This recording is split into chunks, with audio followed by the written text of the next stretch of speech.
आपके पास जो second chapter है पॉलिनोमियल्स, उसकी definitions, properties, types of polynomial, वो सब मैंने आपको लास्ट वीडियो तक बता दिया।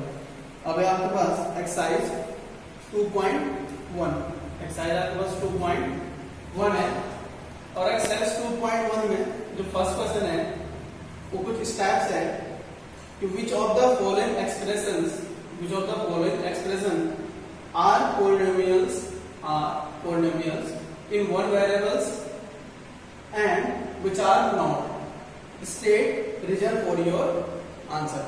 वही कह रहा है कि ये 1 2 3 4 और एक और 5 आपके पास पॉलिनोमियल गिवन है, इनमें से कौन सा पॉलिनोमियल है वन वेरिएबल में और कौन सा नहीं है, और आपका जो आंसर है उसके पीछे आपने रीजन देना है। ओके, तो अगर आप देखते हैं फर्स्ट पार्ट है 4x² - 3x + 7, इसमें जो वेरिएबल है x है, एक ओनली वन वेरिएबल है, उसका नाम है आपका x है, और जो x है उसकी जो पावर है या उसके जो एक्सपोनेंट है, यहाँ 2 दिख रहा है आपका, जो पॉजिटिव इंटीग्रल वैल्यू होती है, यहाँ आपको 1 दिखेगा, और अगर इसके साथ देखें यहाँ आपको 0 दिखेगा। तो इसमें क्या है, सारी वैल्यू क्या है, पॉजिटिव इंटीग्रल, इसका मतलब ये क्या हो गया आपका पॉलिनोमियल हो गया।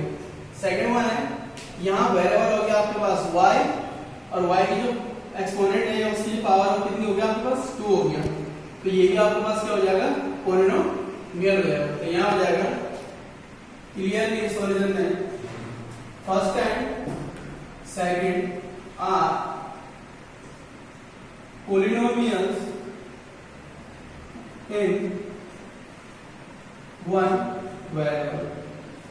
तो ये क्या हो गया आपका वन वेरिएबल में पॉलिनोमियल हो गया, जबकि y थर्ड आपको दिख रहा होगा थर्ड, अगर आप थर्ड को ध्यान से देखें 3 और इसको लिख सकते हैं t to the power half, 3 और t टू द पावर कितना लिखेंगे इसको हाफ, क्योंकि अंडर रूट है, प्लस t, अब t √2 है या √2 t लिख देंगे, इससे कोई फर्क नहीं पड़ने वाला। और ऐसी जो फोर्थ वन है इसमें आपको y दिखेगा प्लस, यानी y की पावर कितना हो गया 1 हो गया, ये 2 है, और ये अगर इसको रेसिप्रोकल ले लेते हो जाएगा 2 × y टू द पावर -1 हो जाएगा। और इसी का जो लास्ट पार्ट था उसको मैं लिख देता हूं, यानी वो कुछ ऐसा था, फिफ्थ पार्ट था x to the power 10 plus y की power 3 plus t to the power 50। ठीक है, इसमें कितने वेरिएबल्स दिख रहे हैं आपको, एक x है, एक y है, और एक कितना आपके पास t है। ये 1 2 3 वेरिएबल्स हो गए आपके पास। जब ये 1 2 3 वेरिएबल्स हो गए आपके पास, तो ये वन वेरिएबल में तो ऑब्वियसली नहीं है। जब ये वन वेरिएबल में नहीं है तो फिर ये क्या हो जाएगा आपका, लेकिन अगर ये वन वेरिएबल नहीं है लेकिन ये क्या आपके पास पॉलिनोमियल है, तो मैं इसको लिखता हूं किधर है 1 2 एंड 3 आर पॉलिनोमियल्स। अब बात करते हैं थर्ड की, y third and fourth are not polynomial,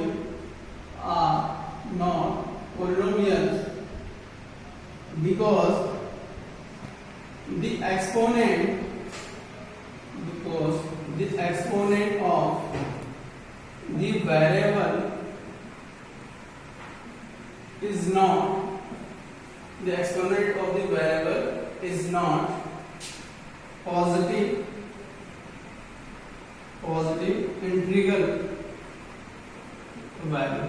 इनकी जो वैल्यू है वो क्या नहीं है आपकी पॉजिटिव इंटीग्रल नहीं है। कैसे, इसकी पावर क्या हो गई आपकी हाफ हो गई, तो हाफ क्या हो गया आपकी इंटीग्रल वैल्यू नहीं है, और यहाँ इसकी पावर क्या दिख रही है आपको -1, ये भी क्या नहीं है आपको पॉजिटिव इंटीग्रल वैल्यू नहीं है। अब मूव करते हैं इसके सेकंड क्वेश्चन। आपके पास इसका आप स्क्रीनशॉट लेके इसको अपनी नोटबुक में कर सकते हैं। क्लास 9 इसी में सेकंड क्वेश्चन है आपके पास, write the coefficients of x² in each of the following. जब ये इसके प्रीवियस पार्ट में जब वीडियो बनाए थे उसमें बताया कि कोएफिशिएंट क्या होता है, तो right the coefficients of x² in each of the following. तो ये जितने भी आपके पास क्या गिवन है पॉलिनोमियल गिवन है, इनमें जितने भी आपके पास क्या दिख रहा होगा x² दिख रहा होगा, उसका आपने कोएफिशिएंट राइट करना है। ओके, तो अगर आप ध्यान से देखेंगे तो सॉल्यूशन नंबर है फर्स्ट है आपके पास 2 plus x square plus x. और अगर आप इसी को ध्यान से देखते हैं ना तो हम जब पॉलिनोमियल को लिखते हैं तो उसको हम डिक्रीजिंग पावर में लिखते हैं, यानी कि सबसे पहले उस x वेरिएबल को लिखेंगे, x को या उस वेरिएबल को लिखेंगे जिसकी पावर हाईएस्ट होगी। तो यहाँ देखते हैं यहाँ कितना हो गया आपके पास एक्स स्क्वायर, इसके बाद x आएगा, फिर कितना आएगा आपका 2 आएगा। और यहाँ आपको दिखेगा coefficient of x square is, इसमें आपको एक्स स्क्वायर कोएफिशिएंट क्या दिख रहा है, एक्स स्क्वायर किससे मल्टीप्लाई किया हो गया होगा 1 से, कोएफिशिएंट ऑफ एक्स स्क्वायर कितना हो जाएगा आपका 1 हो जाएगा। ठीक है, इसके बाद ऐसे ही आपके पास जो सेकंड वन है 2 minus x square plus x cube है। अगर आप इसको भी ध्यान से देखेंगे तो पहले 3 पावर में लिखते हैं, फिर माइनस एक्स स्क्वायर प्लस 2, तो फिर से यहाँ भी हो जाएगा आपके पास कोएफिशिएंट ऑफ एक्स स्क्वायर। तो एक्स स्क्वायर को किससे मल्टीप्लाई किया हुआ दिख रहा है आपको, ये माइनस साइन दिख रहा है आपको, और यहाँ कुछ नंबर नहीं है इसका मतलब 1 होगा, तो ये हो जाएगा माइनस 1 हो जाएगा। ऐसे ही अगर मैं ध्यान से देखूं ये पार्ट था आपके पास सेकंड पार्ट दिस वन। अब आ जाएगा अगर हम लोग सॉल्यूशन नंबर थर्ड पार्ट, और थर्ड पार्ट में आपके पास pi by 2 x square plus x. तो इसमें आपके तो पहले से सही आंसर निकल गया, तो ये हो जाएगा आपका coefficient of x square, coefficient of x square is, तो एक्स स्क्वायर को किससे मल्टीप्लाई किया गया पाई बाय 2 से। ठीक है, इसके बाद आपके पास last one solution number 4 root x minus 1। तो क्या आपको इसमें कहीं जो टर्म है एक्स स्क्वायर दिख रहा है, नहीं दिख रहा है, तो इसका मतलब ये जो टर्म इसमें नहीं होगा मैं उसको ऐसे लिख सकता हूँ 0 into x square plus root 2 into x minus 1। तो आपको अगर 0 से मैं एक्स स्क्वायर को मल्टीप्लाई करें ये पूरा टर्म 0 हो जाएगा, इतना आपके पास लेफ्ट रहेगा, ये ओरिजिनल जो आपके पास क्वांटिटी जो है वो मिल जाएगा। इसका मतलब जो है आपके पास coefficient of x square is 0, तो एक्स स्क्वायर का कोएफिशिएंट क्या हो गया आपका 0। इससे आपको ये पता चलता है कि अगर आपके पास किसी भी पॉलिनोमियल में कोई भी वेरिएबल है उसकी कोई पावर नहीं गिवन है तो उसका कोएफिशिएंट हमेशा ही 0 होगा। जैसे ये आपका इसमें अगर x क्यूब की अगर आपसे क्या पूछ जाती कोएफिशिएंट पूछ जाती तो 0 हो जाता, क्योंकि इसमें कहीं भी x क्यूब नहीं है। अगर इसमें आपको x की कोएफिशिएंट पूछा जाएगा तो x है ही तो 0 हो जाएगा। इसमें फिर से x क्यूब नहीं है तो 0, इसमें x स्क्वायर नहीं है तो 0। इस टाइप से आपका क्या हो जाएगा कोएफिशिएंट। और अगर बाय चांस इसी क्वेश्चन में अगर आपसे पूछा है कि find the coefficients of x in each of the following, तो इसमें अगर देखना x ये है और x को किससे मल्टीप्लाई किया गया, कोई नंबर नहीं दिख रहा तो ऑब्वियसली 1 होगा। तो यहाँ x का कोएफिशिएंट 1, इसमें x नहीं है तो इसका कोएफिशिएंट 0, यहाँ x है तो उसका 1 से मल्टीप्लाई तो 1, और यहाँ x का कोएफिशिएंट कितना आ जाएगा आपका रूट 2। तो ये हो गया आपके पास कोएफिशिएंट से रिलेटेड। इसके बाद मूव करते हैं थर्ड क्वेश्चन की ओर। तो जो थर्ड क्वेश्चन में कुछ ऐसा है कि give examples give one example each of A binomial of degree 35, each of binomial of degree 35 end of a monomial of degree 100। यानी मुझे एग्जांपल लिखना है बायनोमियल में और जिसकी डिग्री कितना होगी 35। तो मैंने लिख दिया t इसकी पावर 35 प्लस 6 लिख दिया। तो ये क्या है, ये पॉलिनोमियल हो गया, और पॉलिनोमियल साथ में कैसा है बायनोमियल है। बायनोमियल पे इसमें 1 2 कितने टर्म्स हो गए 2 टर्म्स हो गए, जिसमें 2 टर्म्स होते हैं उसको बोलते हैं बायनोमियल।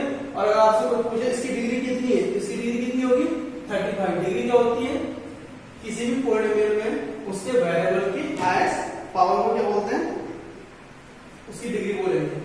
ऐसी चीज ये फर्स्ट एग्जांपल था। सेकंड एग्जांपल आपको देने के लिए बोला गया मोनोमियल ऑफ डिग्री 100, यानी कि कोई एक पॉलिनोमियल बनाना जो मोनोमियल होगा और साथ में उसकी डिग्री कितनी होगी इसमें आप 100 कुछ भी लिख दीजिए आप, x की पावर कितनी लिख दिया 100, तो डिग्री कितनी होगी 100, और साथ में क्या मोनोमियल पे क्योंकि इसमें एक ही टर्म्स है। तो ये हो गया आपके पास बायनोमियल और मोनोमियल के दोनों एग्जांपल। इसके बाद इसमें फोर्थ क्वेश्चन है आपके पास write the degree of the each of the following polynomials. कुछ पॉलिनोमियल्स गिवन है, उनकी आपने डिग्री फाइंड करनी है। Degree of each of the following polynomial, तो 5x³ plus 4x² plus 7x। Second है आपके पास 4 माइनस y²। थर्ड वन है आपके पास 5t minus √7 and fourth one है आपके पास 3। तो सॉल्यूशन देखेंगे। सॉल्यूशन नंबर फर्स्ट, ये आपके पास एक पॉलिनोमियल दिख रहा है, क्यूबिक पॉलिनोमियल है, इसमें हाईएस्ट पावर क्या दिख रही है, x की 3 दिख रही है, तो यहां हो जाएगा डिग्री इज 3, इसकी डिग्री हो गया आपके पास 3। इसके बाद अगर हम मूव करें सॉल्यूशन नंबर सेकंड में, तो y एकमात्र वेरिएबल है और उसकी पावर कितनी है, 2 है, तो यहां हो जाएगा डिग्री इज 2। सॉल्यूशन नंबर अगर थर्ड वाले को देखें, इसमें t वेरिएबल है और उसकी पावर कितनी दिख रही है आपके पास, 1, तो यहां हो जाएगा आपके पास डिग्री 1। और सॉल्यूशन नंबर अगर आप फोर्थ को देखें, इसमें 3 दिख रहा होगा आपको, और जब 3 दिख रहा था क्या मैं 3 पर लिख सकता हूं, 3 × x⁴, ठीक है। आपको पता है कि x⁴ कितना होता है, 1, तो 3 × x⁴ का मतलब है 3 × 1 और ये कितना जाएगा तो 3। तो इसमें जो डिग्री हो जाएगी आपकी वो कितनी हो जाएगी, डिग्री इज 0, डिग्री इज 1/3, सो क्या जाएगा आपके पास 0 हो जाएगा। तो ये इस टाइप से आप लेके कर लेंगे कि डिग्री फाइंड कर सकते हैं। इसमें x की हाईएस्ट पावर कितनी है, 3 है, इसकी डिग्री 3 हो गई। इसमें y की हाईएस्ट पावर कितनी है, 2 है, इसकी डिग्री कितनी जाएगी 2। इसमें वेरिएबल t है, तो t की हाईएस्ट पावर कितनी है, 1 है, इसकी डिग्री 1 हो गई। इसमें ये क्या है, कांस्टेंट टर्म है, इसमें कोई आपके पास वेरिएबल गिवन नहीं, तो अगर आप इसका कोई भी वेरिएबल लेते हैं तो उसकी जो पावर हो जाएगी वो कितनी होने वाली है, 0 होना, तो इसकी डिग्री कितनी जाएगी आपकी 0 हो जाएगी। अब इस एक्सरसाइज में आपका 5th क्वेश्चन है और वही आपका लास्ट क्वेश्चन भी है। Classify the following as linear, quadratic and cubic polynomial.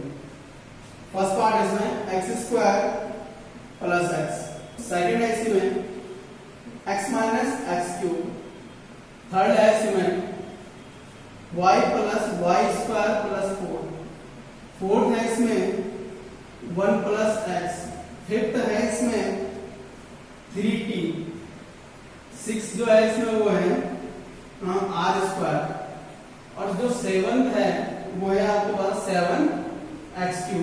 ये स्टार्ट हो गया। तो ये 5th के इतने पार्ट हो गए, 7th पार्ट है, और आपने इनको क्या करना है, क्लासिफाई करना है लीनियर, क्वाड्रेटिक एंड क्यूबिक। तो लीनियर हो, क्वाड्रेटिक हो और क्यूबिक हो, ये किस बेसिस पे पता चलता है, degree of the polynomial. Polynomial की जो डिग्री होगी उस बेसिस पर आप इसको क्या कर सकते हैं, क्लासिफाई कर सकते हैं, या इसको डिस्ट्रीब्यूट कर सकते हैं, या इनको ऐसे करके अरेंज कर सकते हैं। तो अगर इस पॉलिनोमियल को देखेंगे, इसमें x की कितनी डिग्री दिख रही है आपको, 1, तो सॉल्यूशन नंबर जो 1 हो जाएगा आपका, polynomial has degree 1, so sorry इसकी डिग्री कितनी है आपके पास, 2 है, सो इट इज क्वाड्रेटिक। तो ये हो गया आपके पास क्वाड्रेटिक। कौन सा आ गया आपका, फर्स्ट का 5th का फर्स्ट पार्ट आपका क्वाड्रेटिक हो जाएगा।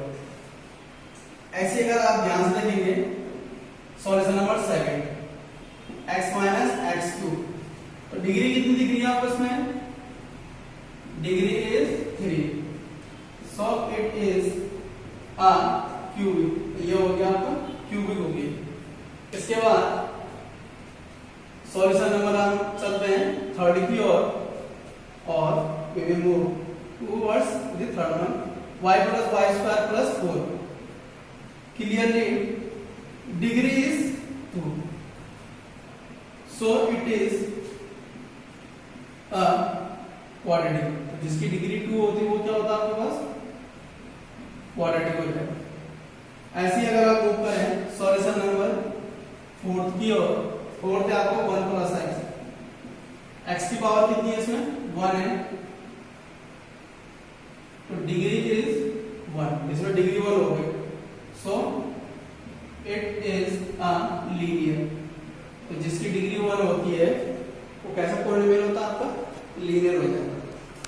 ऐसे ही आपका सॉल्यूशन नंबर 5th 3t, तो 3t है, इसमें डिग्री कितनी दिख रही है आपके पास, डिग्री है, डिग्री इज 1, टी की पावर कितनी हो जाएगी 1 हो जाएगी, तो ये हो जाएगा so it is a linear, तो जिसकी डिग्री 1 होती है वो क्या होता है आपका लीनियर। सॉल्यूशन नंबर हो जाएगा आपके पास 6, आर स्क्वायर, आर अगर वेरिएबल है तो आर स्क्वायर, इसमें आपको दिख रहा होगा डिग्री कितनी है 2 है, तो फिर से so it is a cubic, तो जिसकी डिग्री 2 हो क्या हो जाता है आपका क्यूबिक हो जाएगा। और अगर आप लास्ट को देखें सॉल्यूशन नंबर 7, तो 7 में कितना 7x क्यूब, तो इसमें अगर आप ध्यान से देखते हैं इसको तो इसमें x की डिग्री कितनी है, तो x की पावर कितनी है 3 है, इसका मतलब इसकी डिग्री कितनी होगी 3 होगी, तो जिसकी degree 3 so it is cubic, तो जिसकी डिग्री 3 हो क्या जाएगा आपका क्यूबिक। तो लास्ट क्वेश्चन ये था कि आपको फिफ्थ क्वेश्चन में 5 पार्ट के बाद थे, इन 5 पार्ट को आपने क्लासिफाई करना था on the basis of degree, linear, quadratic and cubic. तो जो फर्स्ट वन था आपके पास उसकी डिग्री 2 है, तो फर्स्ट वन की डिग्री 2 है तो ये क्या हो जाएगा मतलब क्वाड्रेटिक हो जाएगा। सेकंड वाले में इसकी डिग्री कितनी है 3, वेरिएबल की हाईएस्ट पावर का देखना है और वेरिएबल कोई भी हो सकता है, तो इसमें x की पावर कितनी है हाईएस्ट 3 है, तो डिग्री इसकी 3 हो जाएगी, so it is a cubic. Third one है आपका y + y² + 4, इसमें y की डिग्री कितनी जाएगी 2 हो जाएगी, so it is a quadratic, जिसकी डिग्री 2 हो क्या जाएगा आपका क्वाड्रेटिक। फोर्थ वन है आपका 1 + x है, तो x की हाईएस्ट पावर कितनी हो गई 1 हो गई, तो डिग्री इज 1 हो गई, तो जिसकी डिग्री 1 हो जाएगी उसको क्या बोलेंगे, so it is a linear. Fifth one दिख रहा होगा आपको 3t, इसमें t की पावर कितनी है हाईएस्ट 1 है, इसकी डिग्री 1 हो गई, so it is a linear. Six one है r², r इसमें वेरिएबल है, तो अगर r इसमें वेरिएबल इसकी डिग्री कितनी होगी 2, so it is a cubic हो गया, so it is a cubic, mistake हो गई थी क्यूबिक नहीं, ये क्या हो जाएगा आपका क्वाड्रेटिक, क्योंकि जिसकी डिग्री क्या होगी 2 होगी वो क्वाड्रेटिक। सेवंथ वन है आपका 7x³ डिग्री कितनी है 3 है, so it is a cubic, तो 3 डिग्री क्यूबिक, ये quadratic, linear, linear, quadratic, cubic और ये लीनियर, ठीक है।